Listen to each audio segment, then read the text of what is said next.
오늘은 창녀가 부풀게 한 기독교계의 신비 해서요. 우리 하늘의 왕국의 신비의 네 번째이고요.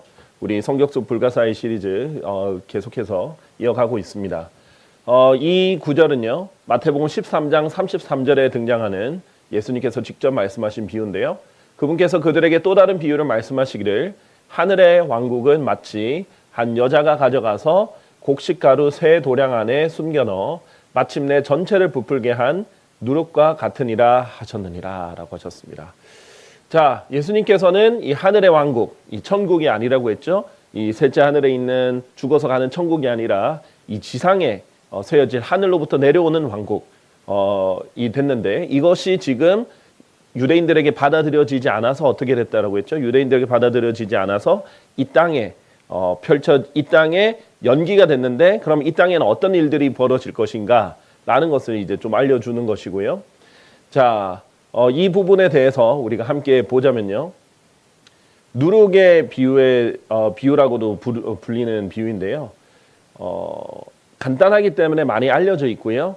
저번에도 말씀드린 우리 겨자씨의 비유처럼 비정상적인 성장인데 이것을 긍정적으로 봅니다. 그러니까 이제 한국 교계는 일반적인 교계는 이 부분을 그러니까 성장만 하면 매우 좋게 보는 거예요. 그런데 이런 부분은 하나님께서 긍정적으로 보지 않고 부정적으로 본다고 말씀을 드렸습니다. 자, 그래서 뭐 누룩 선교회라든지 누룩 같은 하나님 나라. 자, 일단 이거부터 틀렸어요. 왜냐하면 하늘의 왕국이지 하나님의 왕국이 아닙니다. 그래서 하나님의 왕국은 누룩이 될 수가 절대 없습니다. 하나님의 왕국은 순수하기 때문에 절대 누룩에 비유되지 않습니다. 이거는 하늘의 왕국이에요. 이 땅은 그렇지 않아요. 하나님은 절대 누룩이 들어갈 수 있지 않아요.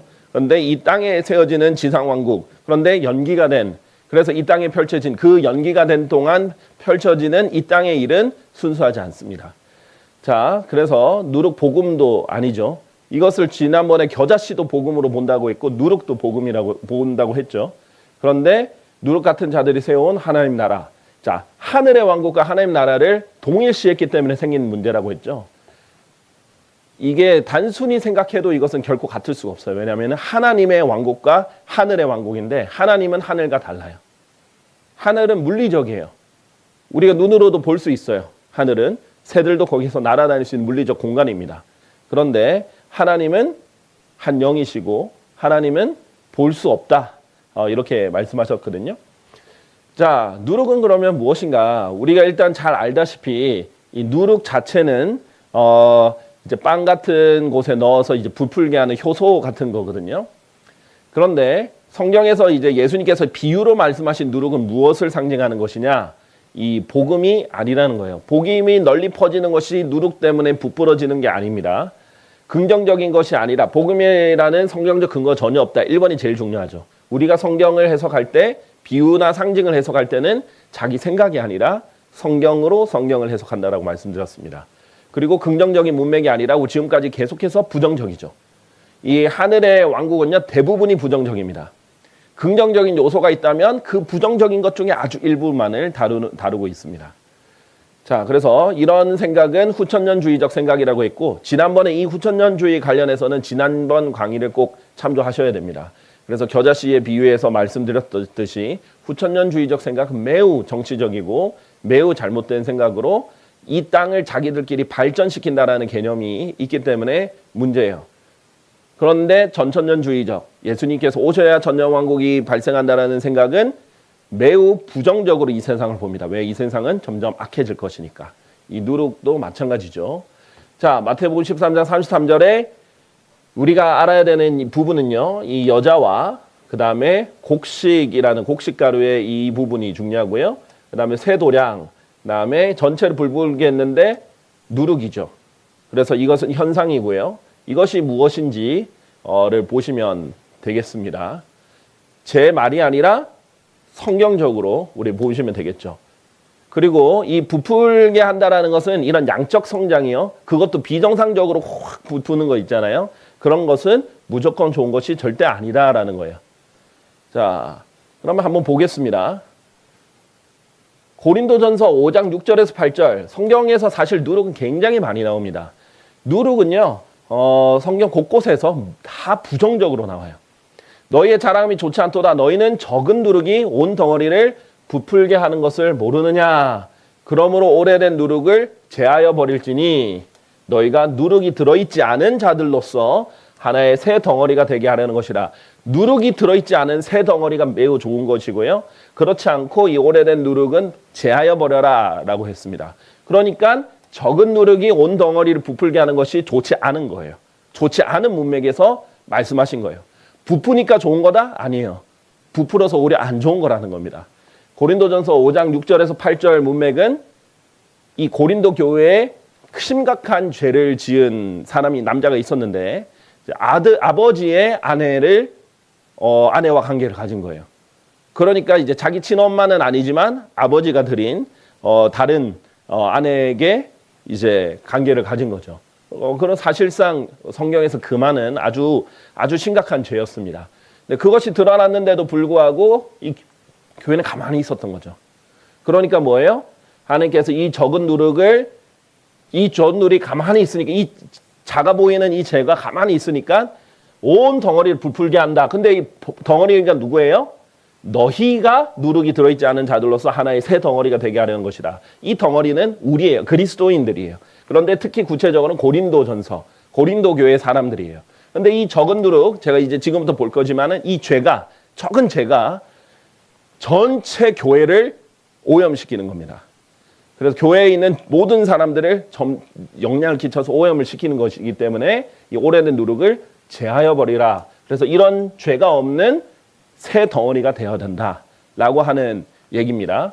자, 그러니까 문맥상 여기서 이어지는데 직접적으로 성경이 설명해요. 보세요. 고린도전서 5장 6절에서 8절 이어지는 내용입니다. 바로 다음 구절에 이는 바로 우리의 유월절 어린 양이신 그리스도께서 우리를 위하여 희생하셨기 때문이라. 그러므로 우리가 그 명절을 지키되 오래된 누룩으로 말고 악의와 사악함의 누룩으로도 말며 다만 누룩이 들어있지 않은 성실과 진실의 빵으로 지키자. 직접적으로 해석하죠. 어떤 누룩? 악의와 사악함의 누룩. 죄를 말합니다. 제가 혼자 설명한 게 아니라 성경이 설명을 하는 거예요. 그렇죠? 긍정적입니까? 이게 복음이에요? 그럼 복음이면 뭐예요? 교회가 열심히 품고 있어야겠죠. 그런데 그게 아니라 제하여 버려. 복음을 제하여 버리면 안 되죠, 교회에서. 이것은 악의와 사악함의 누룩이다. 자, 그런데 특히 무엇을 언급하셨어요? 유월절을 언급하면서 예수님은 유월절 어린 양이시다. 자, 유월절에 어떻게 했어요? 꼭 지켜야 되는 것 중에 하나가 누룩이 들어있지 않은 빵으로 유월절을 지켜라 라고 했어요. 자, 그런데 우리는 유대인의 명절을 율법으로 지키는 게 아니라 예수 그리스도를 기념하고 예수 그리스도를 기억하고 예수 그리스도를 드높이면 우리가 이 명절을 성실과 진실의 빵으로 지킬 수 있다라는 거예요. 우리가 이 덩어리가 교회인데 이 지역교회를 순수하게 지키면 우리가 유월절을 성실과 진실의 빵으로 지키는 것이다 라고 이제 얘기해 주시는 겁니다. 이게 문맥이에요. 그러니까 제가 말할 필요 없이 누룩은 죄다라는 거예요. 악의와 사악함의 누룩. 그리고 누가복음 12장 1절은 예수님께서 직접 이렇게 말씀하셨죠. 너희는 바리새파 사람들의 누룩 곧 위선을 경계하라. 위선도 뭐예요? 죄죠. 그런데 바리새파 사람들의 대표적인 죄가 뭐예요? 위선이에요. 예수님께서 바리새파 사람들에게 너희 위선자야 이렇게 말씀하셨죠. 죄예요, 죄. 이것도 제가 설명할 필요 없죠. 누룩을 위선이라고 예수님께서 설명하셨죠. 저는 제시하는 거예요. 성경에서 누룩을 뭐라고 하는지. 그러니까 우리도 사사롭게 해석할 필요가 없어요. 그냥 성경으로 성경을 해석하도록 하면 됩니다.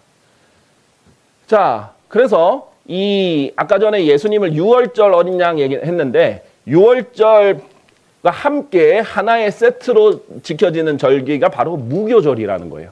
영어로 Feast of Unleavened Bread인데 말 그대로 빵에 그 누룩이 들어있지 않은 들어있지 않다라는 거예요.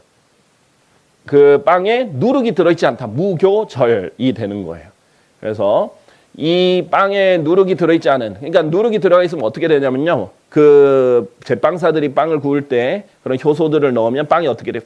구워지면서 부풀죠. 요만 했던 반죽이 이렇게 부풉니다. 그러면 뭐예요? 푹신푹신하고 맛있겠죠. 자, 그런데 그렇지 않은 빵은 푹신푹신하지 않고 부풀지 않고 그냥 딱 있는 그대로 되는 거예요. 그럼 딱딱하고 그런 거예요. 그런데 이런 무교절을 이제 하나님께서 일부러 마시는 음식이 아니라 이 누룩이 들어있지 않은 바로 이 음식으로, 이 빵으로 이 유월절 지키라고 해주신 겁니다. 그래서 예수님을 상징하는 거예요. 왜냐하면 예수님 스스로가 자기가 빵이다, 나는 생명의 빵이다 라고도 얘기하셨거든요. 지금 이 두 개 다 이 고린도전서 5장 6절에서 8절에서 예수님이 언급하는 이유가 있어요. 예수님이 유월절 어린 양이시자 곧 빵이에요.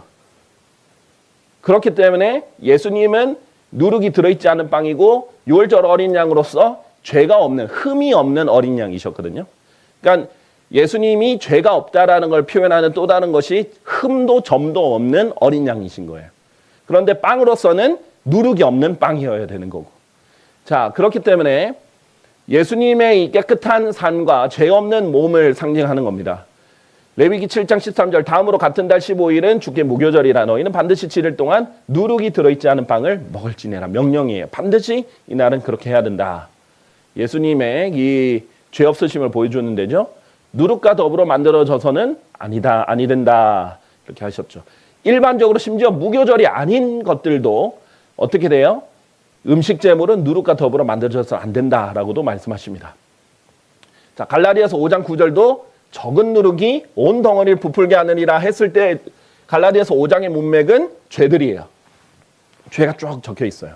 그러니까 죄, 거짓교리 이런 것들이 덩어리를 구원받은 그리스도인들이었죠. 아까 전에 고린도전서 때 고린도 교회 사람들, 구원받은 사람들의 모임이죠.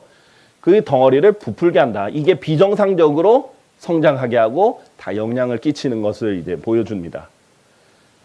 자, 그래서 이 문맥이 뭐였어요? 고린도전서 아까 5장의 문맥이 5장 6절에서 8절이었죠. 문맥이 음행이 있었던 사람이 있었는데 이방인들 사이에서도 이름조차 불리지 않는 그런 행위를 했다. 그리고 너희가 우쭐해져서 오히려 애곡하지도 않고 추례되도록 하지도 않았다. 추례되게 하지도 않고, 그러니까 교회에서 내보내야죠. 그런 죄는. 그러면 그 사람이 회개할 기회를 주는 거기도 해요. 잘못됐다는 공개적으로 알려주면서 사람들이 딱 경계를 하죠. 그런데 그러지 않고 가만히 있으면 저 해도 되나 보다. 이렇게 되는 거죠. 그럼 전체가 영향을 끼칩니다. 자, 그래서 그게 오히려 교만이다라는 거예요. 자, 유일하게 성경에서 누룩이 든 빵을 자신의 제물로서 바치라라고 한 그 절기가 있습니다. 바로 오순절이에요. 유일하게 누룩이 든 빵을 허락할 때 성경에서 유일하게 누룩이 든 빵을 허락해 주세요. 바로 이때 오순절인데 이 오순절이 바로 교회를 나타냅니다. 왜냐하면 이 교회 시대가 시작된 게 오순절이거든요. 오순절에 교회가 시작이 됐어요. 그래서 각 절기마다 상징하는 것들이 있는데 그 중에 하나가 이제 교회를 상징하는 겁니다. 오순절에 그래서 성령께서 임하셔서 교회가 시작됐는데 교회는 그래서 특징이 뭐예요? 이 땅에는, 그러니까 이 땅에 원래 임해야 될 하늘의 왕국이 안 임하니까 신비의 형태로 연기가 됐죠. 그러면은 그 나머지 남은 땅은 어떻게 되느냐? 이 기독교계에서 이상한 일들이 벌어지는 거예요. 어떤 한 여자가 누룩을 집어넣었더니 전체가 부풀게 되는 거죠. 근데 이 누룩이 바로 그 죄와 거짓교리입니다. 자, 제가 말씀드렸다시피 이 지난번에 겨자씨의 비유도 그렇고 누룩도 비유도 그렇죠. 이 하나님의 왕국에도 이 누룩의 비유가 된다라고 했어요. 그러면 어떤 게 공통점이 있다라고 했어요. 이런 겹치는 비유들은 교회 시대와도 관련이 있다라는 겁니다. 왜냐하면 영적으로는 하나님의 왕국이 교회 시대 때 펼쳐지잖아요. 그리고 교회 사람들이 이 영적으로 구원받아서 들어가는 것과 관련이 있기 때문에 이 땅에서 이 교회에서 일어나는 일들을 보여주는 겁니다. 자, 그러면 이 교회 시대에 이 땅에 무슨 일이 일어나는가? 한 여자가 가져가서 곡식가루 새 도량 안에 숨겨 넣는다. 자, 그런데 아까 전에 우리 봤죠? 덩어리는 뭐예요? 그리스도인들을 말한다라고 했죠. 여기서도 마찬가지예요. 곡식은 자녀들을 말합니다. 하나님의 자녀들을 말해요. 자, 왜냐하면 지금 마태복음 13장 계속하고 있는데 13장 이 구절들은 주소가 이제 바뀌어야 되는데 그 이전 구절들을 보면 마태복음 13장 조금 앞 구절들 보면 우리가 밭의 비유를 봤었단 말이죠. 이 씨 뿌리는 자 비유 다음에 밭에 대한 비유를 봤는데 여기서는 좋은 씨는 왕국의 자녀들이고 독보리들은 그 사악한 자의 자녀들이다라고 얘기를 했어요. 자, 그런데 이 좋은 씨는 뭐였어요? 밀이었어요. 그런데 독보리들은 그것을 모방하는 것들이었죠. 그러니까 이런 곡식은 뭐예요? 믿는 자들, 자녀들을 말하는 겁니다. 그런데 독보리들은 쓸데가 없단 말이에요. 곡식이 아니기 때문에 하나님께서 제하여 버리시고요. 그런데 이런 자녀들 안에 이 누룩이 숨겨 넣어진 거예요. 누구에 의해서? 한 여자에 의해서. 이것이 참 중요한데요. 여기서 세 도량이라는 것이 참 흥미롭습니다. 이 하나님의 자녀들을 세 부분으로 이렇게 나누어 보신 거예요. 자, 그래서 지금 우리가 이렇게 2000년 교회사를 보면 크게 세 덩어리로 이제 볼 수 있겠습니다. 침례교도, 그 다음에 개신교도, 그 다음에 가톨릭을 제외하고요. 그리스도 정교. 이렇게 전 세계 세 부분으로 크게 나눠져 있습니다. 자, 개신교 안에는 장로교, 감리교, 성결교환 등등이 다 들어갑니다. 그리고 침례교도 안에는 이제 그 재침례회, 그리고 침례교는 항상 가톨릭 이전부터 존재했고 가톨릭 초기부터 계속 분리했던 사람들이거든요. 개신교는 가톨릭과 함께 하다가 한 몸이었다가 분리가 돼서 종교개혁을 인해서 분리가 됐고요. 그런데 이 로마 가톨릭으로 설명하죠. 로마 가톨릭 이전에 순수한 그 그리스도인들이 있었죠. 박해를 받고 지하 교회에 있었던 그런 그 초기 교회 성도들이 쭉 지속됐습니다. 그러면서도 조금씩 타협하는 사람들이 생겨났죠. 그러다가 로마 제국의 콘스탄틴이 기독교 공인을 하면서 타협의 장이 열렸어요. 콘스탄틴은 정치인이기 때문에 너희 기독교 할 수 있게 해줄게. 내 음지 잊지 말고 양지로 와. 대신 내가 한 것처럼 내가 지시하는 것들 해. 자, 일단 우리는 태양신을 섬기는 로마 제국 사람들인데 요것과 조금 닮아야 돼. 요걸 좀 합치자. 저런 거 합치자. 우리는 신상을 섬기는 게 매우 중요한데 갑자기 신상을 다 부수라고 하면 로마 제국 사람들 난리 날 거야. 그러니까 너희 이름 좀 넣어. 마리아 넣고 베드로 넣고 이렇게 신상을 해. 우리가 이렇게 하는 이 빵을 가지고 신성시하는 그런 문화가 있는데 그거 해. 우리 물 뿌리는 문화 있는데 그러면 잠기지 말고 물 뿌려. 타협을 요구하는 거예요. 정치인이. 엄청난 혜택과 자유를 빌미로, 미끼로. 여기에서 타락한 곳이 로마 가톨릭입니다. 그래서 로마에서 시작한 거예요. 여기서는 이제 이 바른 신앙생활 하는 사람들이죠. 그런데 이런 신앙생활 하는 사람들 이름이 다양했습니다. 뭐 보고마일, 알비겐스, 왈덴시안 등등, 폴리시안 등등 다양한 이름들이 있었어요. 그런 사람들이 나중에 이제 침례교라고 통칭해서 침례교도라고 계속해서 불렸던 거고요. 그런데 이 로마 가톨릭이 정치적으로 만들어진 집단이다 보니까 정치적으로 나뉘게 돼요. 동로마, 서로마. 서로마가 로마 가톨릭의 이름을 계속 가져갑니다. 왜냐하면 로마가 서쪽 로마 제국인 로마에 있었으니까, 이탈리아에 있었으니까. 동로마가 나중에 그리스 정교가 됩니다. 콘스탄티노플의 기반으로 해서 그리스 정교가 돼요. 나중에 이 서로마가 지속되다가 타락할 대로 타락하니까 종교개혁이 일어나죠.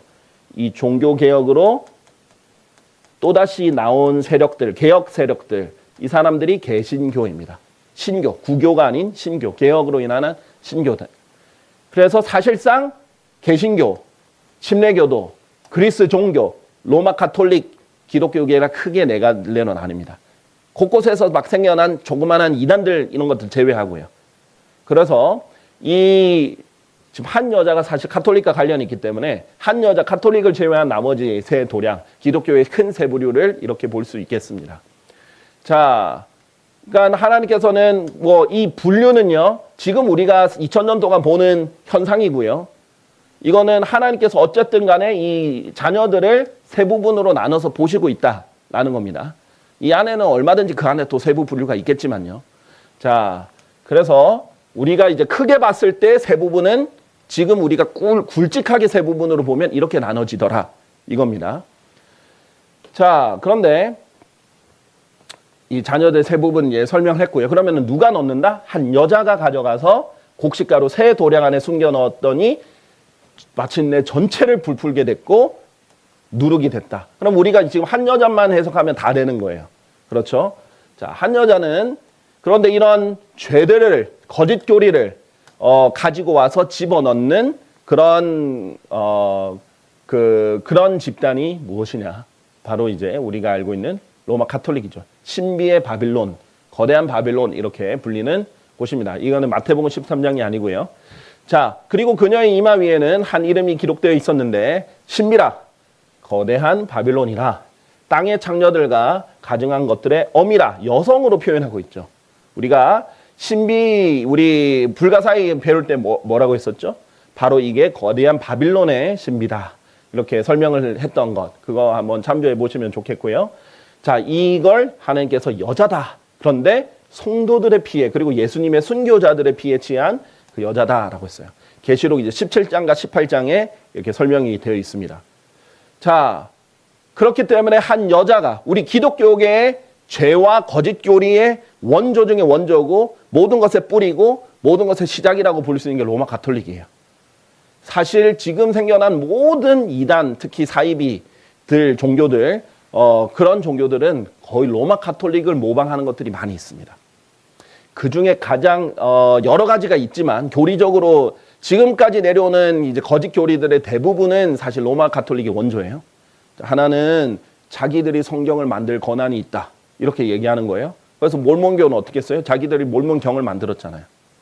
그리고 성경의 위경, 외경 이런 것들을 오히려 성경 안으로 집어넣는 행위를 했죠. 그 외에도 행위 구원을 집어넣습니다. 그 외에도 이 교회 안에만 구원이 있다. 로마 가톨릭의 교리죠. 자기들 교회 안에만 구원이 있다. 모든 이 사이비 집단들은 뭐가 큰 문제냐면 자기들 교회만 구원이 있다라고 하는 게 문제예요. 보십시오. 안식교는 자기들만 구원이 있다고 해요. 그 다음에 여호와의 증인도 자기들만 선택받는 그 여호와의 증인들이라고 해요. 몰몬교도 자기들만 그 구원이 있다라고 말합니다. 그렇게 하는 것도 원조가 그거예요. 또 하나 이 니콜라파 행위가 있습니다. 아주 오래된 성경에 기록될 만큼 1세기부터 존재했던 이 로마 가톨릭의 그 성경에 기록된 죄예요. 자, 요한계시록 2장에 보면요. 6절에 이렇게 말합니다. 그러나 이것이 너에게 있으니 내가 니콜라파 사람들의 행실들을 증오한 것이라. 나도 그것을 증오하노라 라고 하면서 예수님이 이것을 증오한다 라고 했던 최초의 이 1세기 때부터 하나님께서 그 교회에 책망을 하고 지목을 한 죄예요. 근데 이게 뭐냐? 니콜라파. 이것은 니콜과 라오스가 이제 결합을 해서 이것은 성도들을 지배한다라는 평신도들을 지배한다. 일반 사람들을 지배한다는 해서 지배 계급이 나눠진 거예요. 자, 역할은 나눠질 수 있어요. 얼마든지. 왜냐하면 성경에서 분명히 우리는 한 몸이지만 여러 지체들로 돼 있다 하면서 고린도전서 12장을 먼저 보시면 12장, 13절, 14절 은사들이 나오는데 12장을 먼저 보시면 한 몸과 지체에 대해서 설명을 해요. 그러면서 뭐라고 하냐면 이 은사들을 능력뿐만 아니라 하나님의 선물들로서 사람들을 주셨다 그랬어요. 그 중에 뭐 사도들도 있고 예언자들도 있고 초기 교회 시대의 선물들이죠, 하나님의. 근데 그뿐만 아니라 성경 교사도, 선생들도, 복음 전도자도, 에베소서에 보면 목회자들도 다 하나님의 선물들로서의 역할이에요. 그러니까 지체로서의 역할이죠. 근데 그 역할이 있는데 그런 목회자 역할뿐만 아니라 성경교사 역할뿐만 아니라 복음 전도자 역할뿐만 아니라 각 지체가 다 역할들이 다릅니다. 그래서 역할은 달라요. 그러나 지배 계급은 없습니다. 근데 지배 계급을 만든 평신도와 성직자 계급을 나눠서 지배를 하게 만들고 중앙 집권 체제로 교단을 만들었어요. 그래서 모든 교회가 지교회가 되고 중앙의 명령을 받습니다. 상업적으로 매우 효율적인 시스템이에요. 그리고 파워와 돈이 거기로 모여요. 그럼 어떻게 돼요? 그것을 가지고 독점하고 독재하고 이것으로 큰 건물들과 땅을 사고 이것을 확장을 하는데 크게 기여를 합니다. 제가 깜짝 놀란 거는요. 뭐 통일교도 그렇고 우리나라 뭐 이단들 뭐 통일교, 그다음에 뭐 구원파도 그렇고요. 이 그리고 뭐 여호와 증인, 뭐 이 안식교, 뭐 몰몬교 할 거 없어요.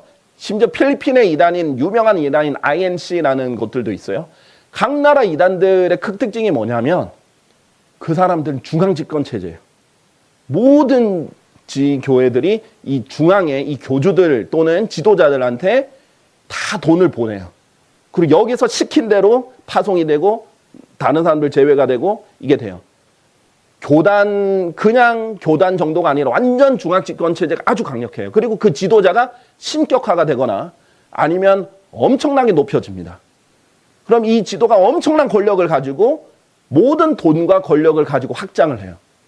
그런데 그것이 확장이 잘 돼요. 그렇게 하면 교세가 커집니다. 왜냐하면 아무리 비판받고 이단이다 그래도 돈으로 키워요.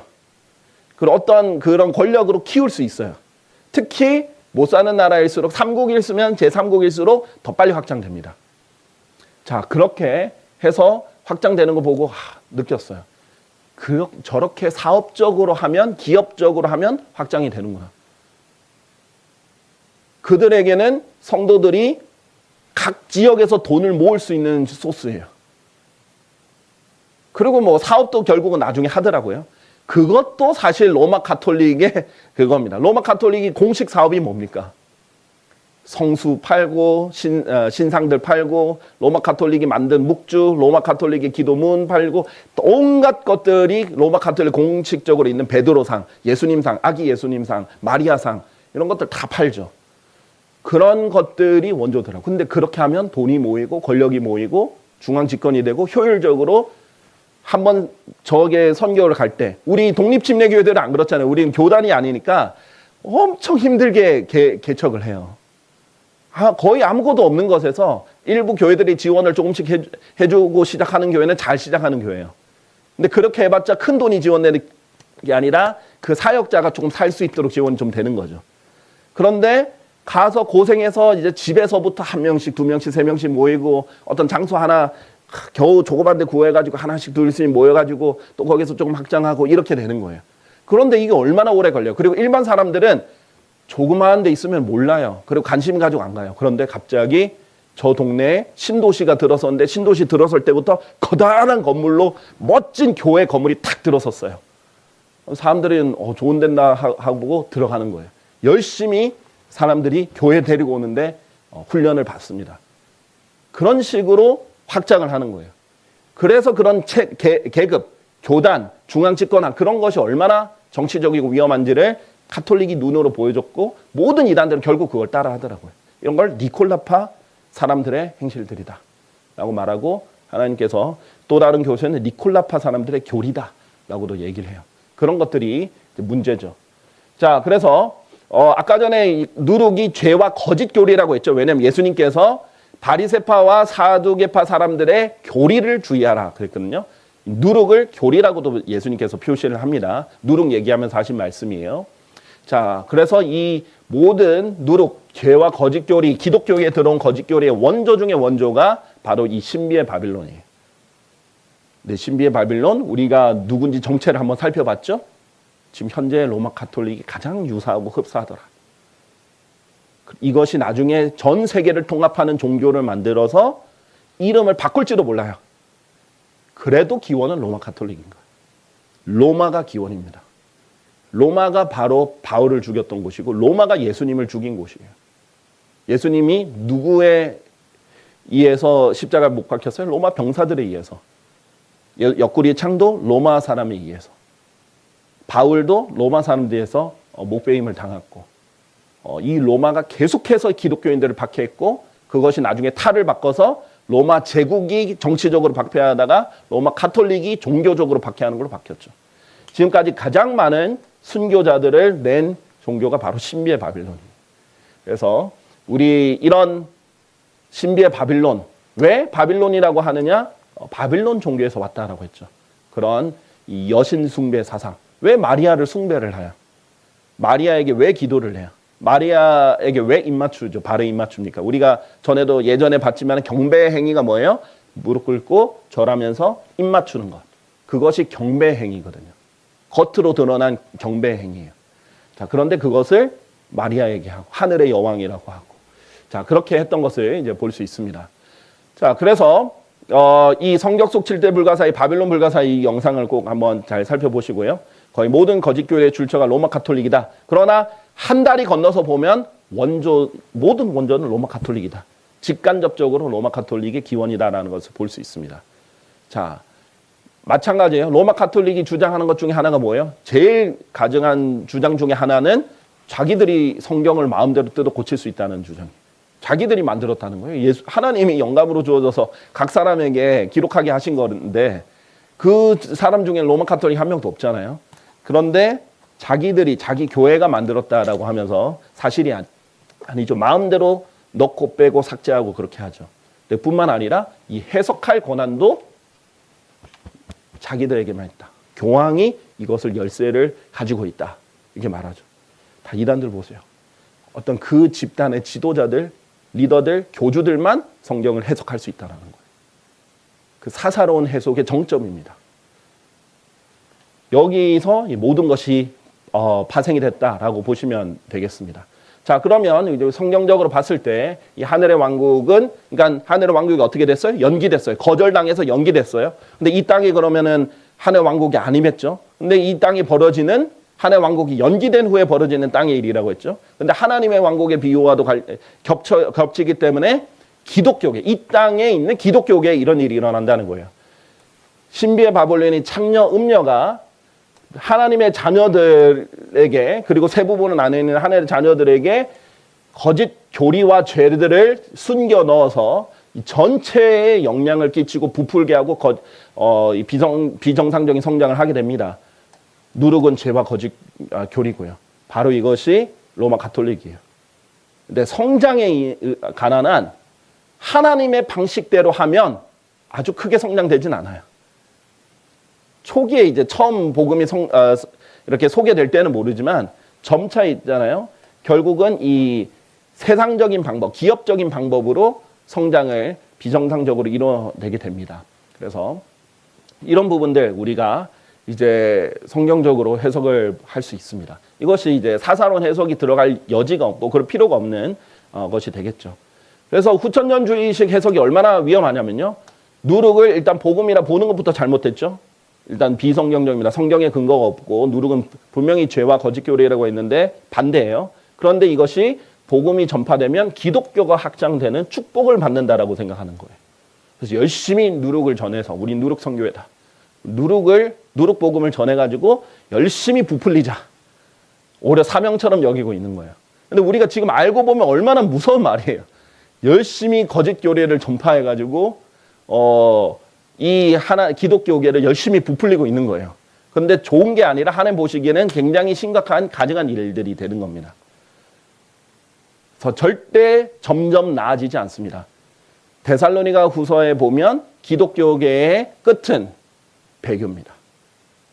다들 믿음에서 떨어져 나가는 거예요. 그래야 그리스도의 날이 임한다. 그리스도의 날의 이제 첫 시작은 휴거죠. 그렇기 때문에 우리가 휴거가 되기 전 이 마지막 날들에는 그런 것들을 이제 계속 보게 될 겁니다. 점점 더 부풀려져 가요, 기독교계가. 그런데 그러니까 사실 보세요. 역사상 수십억 명의 기독교, 소위 기독교라는 인구가 이렇게까지 많은 적은 없었어요. 물론 지금 막 기독교에서 떨어지는 사람들 우리나라만 보면은 기독교 인구가 좀 줄어드는 것 같지만 전 세계적으로 봤을 때 인구가 수십억이 이렇게 되는 경우는 드물었어요. 없었죠, 사실상. 인구 자체도 많아졌지만. 그런데 이 기독교계가 이제 확장을 이렇게 하는 것이 축복이라고 생각하는 것. 후천년주의식 해석입니다. 근데 이제 성경적 해석은 어떻게 되느냐? 한 여자는 신비의 바빌론이고, 누룩은 거짓교리 또는 죄고, 곡식은 왕국의 자녀들이다. 그래서 로마 가톨릭 거짓 교리를 왕국의 자녀들에게 몰래 숨겨 넣으면 그 결과 비정상적인 양적 성장이 일어난다. 전체에게, 누룩 전체니까 기독교 전체에게 영향을 끼친다라는 것을 우리가 알 수 있게 됩니다. 자, 그래서 성경에서는 성별이 매우 중요하게 나와요. 성별.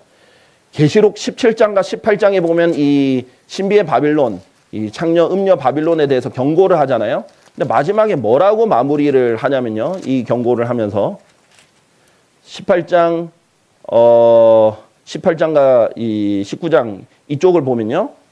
여기로부터 떠나라. 여기와 함께 동참자가 되지 말라. 이 그녀의 죄들의 동참자가 되지 말라. 이렇게 얘기를 합니다. 바로 이제 하나님께서 이 그 로마 가톨릭으로부터 분리되기를 원하거든요. 떠나라. 떠나라고 이렇게 하세요. 그러니까 우리도 여기에 영향을 안 받으려면 어떻게 해야 돼요? 분리가 돼야 돼요. 로마 가톨릭과. 그런데 여러분 아십니까? 로마 가톨릭의 큰 누룩 중에 하나가 종교 통합이에요. 왜냐하면 종교 통합하면 세력이 커집니다. 지금도 얼마 전에 10월에 제가 깜짝 놀랐어요. 저는 거기 현장에 없었는데 현장에 출동하셨던, 현장에 있었던 분들 통해서 이렇게 통해서 들었던 게 뭐냐. 그리고 요즘에 이제 유튜브나 TV로도 이 얘기를 보여주니까요. 그걸 참여하셨는지 거기를 통해서 보셨는지는 제가 잘 모르겠습니다. 그런데 종교통합 WCC 할 때 어떤 이제 저희 교회 오신 분 중에 감리교 다니다가 오신 분이 있는데 그때 WCC 때문에 분리하신 거였거든요. 왜냐하면 WCC가 종교통합을 해서 자꾸 로마 가톨릭 아래로 들어가려고 했단 말이에요. 그런데 그때 했던 구호 중에 하나가 뭐냐면 우리는 하나다. 우리는 하나다. 우리는 하나다. 이것을 엄청 외쳤다고 그래요. 그런데 이번에 그 10월 며칠이었죠? 27일이었던 것 같은데 그때 차별금지법을 반대하러 모이자라고 해놓고 WCC 소속 교회들이 소속 교회들이 아닌 사람들까지 연합해가지고 차별금지법이라는 미명하에 연합을 했죠.